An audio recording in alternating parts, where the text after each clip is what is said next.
ಜಮೀನ್ ಕೊಡೋದು ನೀನು ಉಳುಮೆ ಮಾಡ್ಕೊಂಡು ತಿನ್ಲಿ ಆ ಜಾಗದಲ್ಲಿ ಇರ್ಲಿ ಅಂತ ನೀನ್ ಬೆಂಗಳೂರಿಗೆ ಹೋಗ್ಬಿಟ್ಟಿದ್ಯಾ ಬೇರೆಯವ್ರು ಯಾರೋ ಬಂದು ಎನ್ಕ್ರೋಚ್ಮೆಂಟ್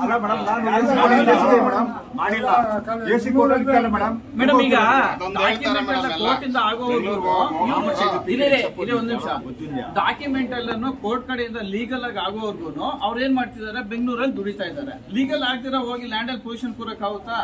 ಅವರು ಮಾವಿನ ತೋಪು ಮಾವಿನ ಮರ ವಿವಾದ ಇಲ್ಲ. ಯಾರೋ ದಾರಿಯಲ್ಲಿ ಹೋಗೋದು ನಂದು ಅಂದ್ರೆ ಆಗ್ತದ? ಎಸಿ ಕೋರ್ಟಿಂದ ಡಿಸಿ ಕೋರ್ಟಿಂದ ಆಜ್ಞೆ ಆಗಿರ್ಬೇಕಾದ್ರೆ ತಹಸೀಲ್ದಾರ್ ಮೇಡಮ್ ಅವರು ಪೊಲೀಸ್ನವರ ಒಂದು ಸೆಕ್ಯೂರಿಟಿ ತಗೊಂಡು ಅಲ್ಲಿ ಅದ್ಬಸ್ ಮಾಡಿ ಅಂತ ಹೇಳಿ ಪೊಲೀಸ್ನವ್ರು ಆಜ್ಞೆ ಮಾಡಿದ್ರೆ ಪೊಲೀಸ್ನವ್ರು ಫೋನ್ ಮಾಡಿ ನಿಮ್ ತಹಸೀಲ್ದಾರ್ ನೋಟಿಸ್ ಕೊಟ್ಟಿದಾರಲ್ಲ, ಇಲ್ಲಿ ಬರ್ಬೇಕು, ಸರ್ವೆ ನಡೀತಾ ಇದೆ, ಇಲ್ಲಿ ನೀವು ಬಂದು ಇಲ್ಲಿ ಸೆಕ್ಯೂರಿಟಿ ಕೊಡ್ಬೇಕು ಅಂತಂದ್ರೆ ಪೊಲೀಸ್ನವ್ರು ಹೇಳ್ತಾರೆ, ಯಾರು ಸಿಪಿಐ ಹೇಳ್ತಾರೆ, ಸತೀಶ್ ಅವರು ಸರ್ಕಲ್ ಇನ್ಸ್ಪೆಕ್ಟರ್, ಗ್ರಾಮಾಂತರ ಸರ್ಕಲ್ ಇನ್ಸ್ಪೆಕ್ಟರ್ ಹೇಳ್ತಾರೆ ತಹಸೀಲ್ದಾರ್ ಮೇಡಮ್ ಅವ್ರಿಗೆ ಅಧಿಕಾರ ಇಲ್ಲ, ನಾವಲ್ಲಿ ಪ್ರೊಟೆಕ್ಷನ್ ಕೊಡೋದಕ್ಕೆ. ಸರಿ ಮೇಡಮ್, ಆಯ್ತು, ಅದಾಗ್ಲಿ ಮೇಡಮ್. ಇವತ್ತು SP ಕಚೇರಿಗೆ ನಾನೊಬ್ಬ ಜನಪ್ರತಿನಿಧಿಯಾಗಿ SP ಅವ್ರ ಹತ್ರ ಹೋಗಿ ನಾನೊಂದು ಕಂಪ್ಲೇಂಟ್ ಕೊಟ್ಟಿದ್ದೀನಿ. ನನ್ನ ಕಣ್ಮುಂದೆನೆ ಒಬ್ಬ SC ಸಮುದಾಯಕ್ಕೆ ಸಂಬಂಧಪಟ್ಟವ್ರ ಮೇಲೆ ಲಾಂಗು ಮಚ್ಚು ಕತ್ತಿಗೆ ಎತ್ಕೊಂಡ್ರು ಅಂತ ಹೇಳಿ ದೌರ್ಜನ್ಯ ಮಾಡಿರೋ ವಿಡಿಯೋ ರೆಕಾರ್ಡ್ಸ್ ಇದೆ ನಮ್ಮ ಹತ್ರ. ಪೊಲೀಸರು ಬಂದಿದ್ರೆ ಮತ್ತೆ ಪೊಲೀಸರು 112 ನಾವು ಕಾಲ್ ಮಾಡಿ ಪೊಲೀಸರು ಕರ್ಸ್ಕೊಂಡ್ರೆ ಪೊಲೀಸರು ಬರೋದಕ್ಕಿಂತ ಮುಂಚೆನೆ ಪೊಲೀಸರ ಮುಂದೆನೆ ಈ ಸರ್ವೇರ್ ಯಾರಿದಾರ ಆ ಸರ್ವೇರ್ನೆಲ್ಲ ಕಟಾಕ್ರು ಮಚ್ಚೆತ್ಕೊಂಡ್ ಬಂದ್ರು ಅಂತಾರಲ್ಲ. ಇವತ್ತು ನಾವು ಕಾನೂನು ನಾವೇ ಮೇಡಮ್ ಫಾಲೋ ಮಾಡ್ಬೇಕು. ನಮ್ಗಿಲ್ವಾ ಲಾಂಗು ಮಚ್ಚು? ನಾವು ಲಾಂಗು ಮಚ್ಚು ಎತ್ಕೊಂಡು ಹೋಗ್ತಾರಲ್ವಾ? SP ಕಂಪ್ಲೇಂಟ್ ಕೊಟ್ಟಿದ್ದೀನಿ, ಇವತ್ತು SP ಆಕ್ಷನ್ ತಗೊಂಡಿಲ್ಲ.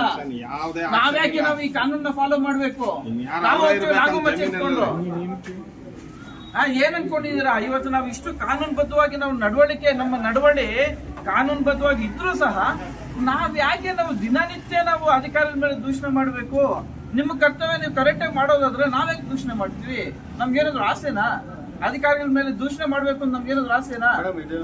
ಈ ಕೂಡಲೇ ಅವ್ರಿಗೆ ಹದ್ಬಸ್ತ್ ಮಾಡಿ ಅವ್ರ ಜಮೀನ್ ಕೊಡ್ಬೇಕು, ಅವ್ರು ವ್ಯವಸಾಯ ಮಾಡ್ಕೊಂಡು ಅವ್ರು ಜೀವನ ಮಾಡ್ಬೇಕು. ಅವ್ರು ಮೇಡಮ್ ದಯವಿಟ್ಟು ನಾನು ನಿಮ್ಮನ್ನ ರಿಕ್ವೆಸ್ಟ್ ಮಾಡ್ತಾ ಇದ್ದೀನಿ.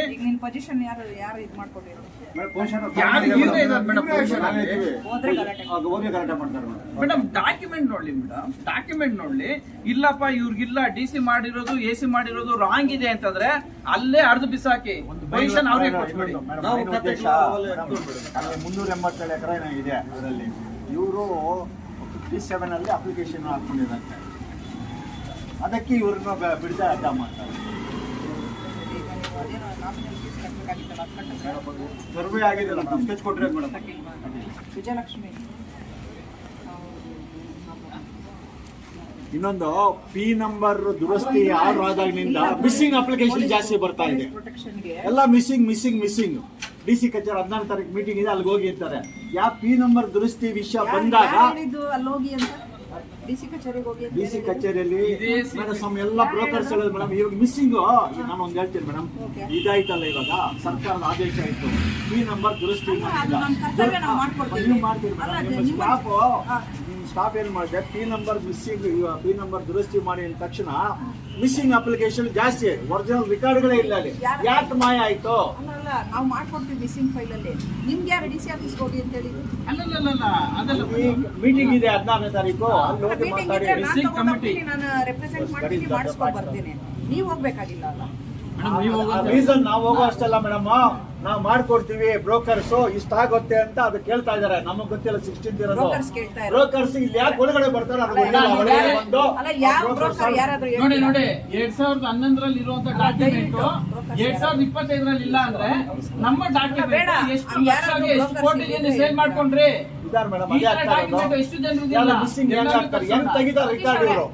ರಿಕಾರ್ಡ್ ಫೈಲ್ಗಳಲ್ಲಿ ಹೆಂಗ್ ತೆಗಿದಾರೆ ನಮ್ಗೆ ಆಶ್ಚರ್ಯ. ಕೊಡ್ತೀನಿ ಈಗ CP ಅವ್ರು ಕೊಡ್ತಿದಾರ, ನಾನು ಕೊಡ್ತೀನಿ ಅಣ್ಣ. ಅದು ರೇಟಿಂಗ್ ಅದು ಕಂಪ್ಲೀಟ್ ಒಂದು ದಾಖಲೆ ಕೊಡಿ, ಅದು ಪರಿಶೀಲನೆ ಮಾಡೋಣ. ಅದು ನಿಮಗೆ ಕೋರ್ಟಿಂದ ಆಗಿದೆಯಲ್ಲ, ಅದು ಕೊಡಿ ನನಗೆ. ಒರಿಜಿನಲ್ ಫೈಲ್ಸ್ ಎಲ್ಲ ಇದೆ. ಲೋಕಾಯುಕ್ತಲ್ಲೂ ಒಂದು ಕಾಪಿ ಇಲ್ಲೇ ಕಳ್ಸಿಕೊಟ್ಟಿದ್ದಾರೆ. ಇವಾಗ ನಾಪತ್ತೆ ಏನೋ ಒಂದು ತಿಂಗಳಿಂದ ಗ್ರ್ಯಾಂಡ್ ಫೈಲ್ ಇಲ್ಲ ಅಂದ್ರೂ ಕೂಡ ಅವ್ರಿಗೆ ಮಂಜೂರಾಗಿರ್ತಕ್ಕಂಥ ಸಾಗುವಳಿ ವಿತರಣಾ ಗುಂಪಿನಲ್ಲಿ ನಾವು ನಂಬರ್ ಚೆಕ್ ಮಾಡಿ ಅವ್ರು ಗ್ರ್ಯಾಂಟ್ ಆಗಿರೋದು ನೈಜತೆಯಿಂದ ಕೂಡಿದ್ರೆ ನಾವು ಖಂಡಿತ ಅವ್ರಿಗೆ ಬಿಡಿಸ್ಕೊಡ್ತೀವಿ. ಬಿಡಿಸ್ಕೊಡ್ತೀವಿ ರೆಕಾರ್ಡ್ಸ್ ಇದೆ. ಬರ್ದು ಕೊಡಿ. ದಯವಿಟ್ಟು ಮೇಡಮ್. ನಾನು ಸರ್ವೆಗೆ ಡೇಟ್ ಫಿಕ್ಸ್ ಮಾಡಿದ್ದೆ. ನಾನು ಅವತ್ತೇ ಹೇಳಿದೆ ಅದೇನು ಅಮೌಂಟ್ ಇದೆಯೋ ಕಟ್ಕೊಂಡು ಬನ್ನಿ ಅಂತ ಹೇಳಿದೆ. ನೀವು ಇದುವರೆಗೂ ಕಟ್ಟಿಲ್ಲ, ನಾವು ಡೇಟ್ ಫಿಕ್ಸ್ ಮಾಡಿ ನೀವು ಕಟ್ಕೊಂಡು ಬನ್ನಿ, ನಾವು ಫಿಕ್ಸ್ ಮಾಡಿ ಮಾಡ್ಕೊಡ್ತೀವಲ್ಲ. ಖಂಡಿತವಾಗ್ಲೂ ಈಗಲೇ ಅವ್ರು SP ಕಚೇರಿ ಕಟ್ತಾರೆ. ಈಗಲೇ SP ಕಚೇರಿ ಕಟ್ಕೊಂಡು ಬನ್ನಿ ಸತೀಶ್, ನಾನು ಡೇಟ್ ಫಿಕ್ಸ್ ಮಾಡ್ಕೊಡ್ತೀನಿ. ಯಾರು ಮೇಡಮ್ ನೀವು ಹೇಳಿದ್ರು? ಬಿಡಿ ಮಾತು, ನೀವು ಪರ್ಸನಲ್ ಕಂಪ್ಲೇಂಟ್ ನೀವು ಅಲ್ಲಿ FIR ಮಾಡಿಸ್ಬೇಕಾಗ್ತದೆ. ನಿಮ್ಮ ಮೇಲೆ ಯಾರು ದೌರ್ಜನ್ಯ ಮಾಡೋದು FIR ಮಾಡಿಸಿ. ಇದಕ್ಕೆ ನಾನು ಆಲ್ರೆಡಿ 2 ಸಾರಿ ಸರ್ವೆಗೆ ಹಾಕಿದ್ದೀನಿ. ಅರ್ಥ ಆಯ್ತಾ? ಹಾಕಿದ್ದೀನಿ ತಾನೆ. ನಮ್ಮ ರೆವಿನ್ಯೂ ಅಫಿಷಿಯಲ್ಸ್ ಅಲ್ಲಿ ಬಂದಿದ್ದಾರೆ ತಾನೆ, ಅವ್ರು ಮಾಡಿದ್ದಾರೆ. ಗಲಾಟೆ ಆಗಿದೆ. We need protection. ನಾವು ಪ್ರೊಟೆಕ್ಷನ್ ಕೇಳಿದಾಗ ಏನಾಯ್ತು, ಏನೋ ನಾಮಿನಲ್ ಫೀಸ್ ಕಟ್ಟಬೇಕು, ಅದನ್ನ ಕಟ್ಕೊಂಬನ್ನಿ, ನಾನು ಇನ್ನೊಂದು ಡೇಟ್ ಕೊಡ್ತೀನಿ ಅಂತಂದೆ. ನೀವು ಇದುವರೆಗೂ ಕಟ್ಟಿಲ್ಲ, ಹಾಗಾಗಿ ನಾನು ಡೇಟ್ ಫಿಕ್ಸ್ ಮಾಡಕ್ ಆಗಿಲ್ಲ. ಅರ್ಥ ಆಯ್ತಾ? ದಯವಿಟ್ಟು ನೀವು ಆ ಕೆಲಸ ಮಾಡ್ಕೊಡಿ, ಹೋಗಿ ಮಾಡ್ಕೊಬನ್ನಿ. ಡೇಟ್ ಫಿಕ್ಸ್ ಮಾಡ್ತೀನಿ. ನೀವು ಒಂದ್ಸಲಿ ಲೆಟರ್ ಕೊಟ್ಟಾಗ ನಂಗೆ ಸ್ಟೇಷನ್ ಲೆಟರ್ ಕೊಟ್ಟಾಗ ಅಲ್ಲ ಪ್ರೊಟೆಕ್ಷನ್ ಲೆಟರ್ ಕೊಡಿ ಅಂದಾಗ ಆ ಪೊಲೀಸ್ ಇನ್ಸ್ಪೆಕ್ಟರ್ ಫೀಸ್ ಕಟ್ಟಬೇಕು ಅಂತ ಹೇಳ್ಬೇಕಲ್ವಾ? ನಮ್ಗೆ ಏನ್ ಕೊಟ್ಟರು ಲೆಟರ್ ಅವರು? ನಂಗ್ಲಿಯಲ್ಲಿ ಕರ್ಗ ಇರೋದ್ರಿಂದ ಇವಾಗ ನಮ್ ಸಿಬ್ಬಂದಿ ಕೊಡ್ತಾ ಇದೆ, ನೆಕ್ಸ್ಟ್ ಡೇಟ್ ತಗೊಬನ್ನಿ ಅಂತ ಹೇಳಿ ಮೇಡಮ್ ಅವ್ರು ಲೆಟರ್ ಕಟ್ಸಿದ್ರು. ಆವತ್ತು ಆ ಒಬ್ಬ ಪೊಲೀಸ್ ಇನ್ಸ್ಪೆಕ್ಟರ್ ಯಾಕೆ ನಮ್ಗೆ ಮಾತಾಡಿಲ್ಲ SP ಕಚೇರಿಯಲ್ಲಿ ಫೀಸ್ ಕಟ್ಟಬೇಕು ಅಂತ? ಏನು ಈ ರಾಜಕಾರಣಿಗಳನ್ನ ಹಿಂದೆ ಇಟ್ಕೊಂಡು ನೀವು ಆಟ ಆಡೋ ತರ ಇದ್ರೆ ನಾವು ಕೂಡ ರಾಜಕಾರಣ ಮಾಡ್ತೀವಿ ಮೇಡಮ್. ಅಷ್ಟು ನೋವಾಗ್ತಿದೆ ಮೇಡಮ್. ನಾಗಮ್ಮ ಚೆಲ್ಕೊ ಬರ್ತೀವಿ ಅಂತ ಮೇಡಮ್. FIR ಮಾಡ್ತಿದ್ರೆ ಇವತ್ತು SP ಕೂಡ ಆಕ್ಷನ್ ತಗೊಂಡಿಲ್ಲ. ಹೋಗಿ ಇವಾಗ ಸರ್ವೆಗೆ ಅಲ್ಲಿ ಪ್ರೊಟೆಕ್ಷನ್, ಅಲ್ಲಿ ಗಲಾಟೆ ಆಗಿದ್ದಲ್ಲ ಬಂದಿದ್ದು.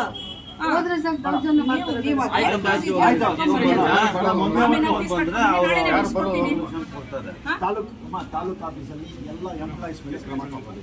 ಬಹಳ ವರ್ಷ ರಿಕಾರ್ಡ್ ಸೆಕ್ಷನ್ ಅವ್ರ ಮೇಲೆ FIR ಹಾಕಿ ಒಳಗಡೆ ತಳ್ಳಿದ್ರೆ ಇಡೀ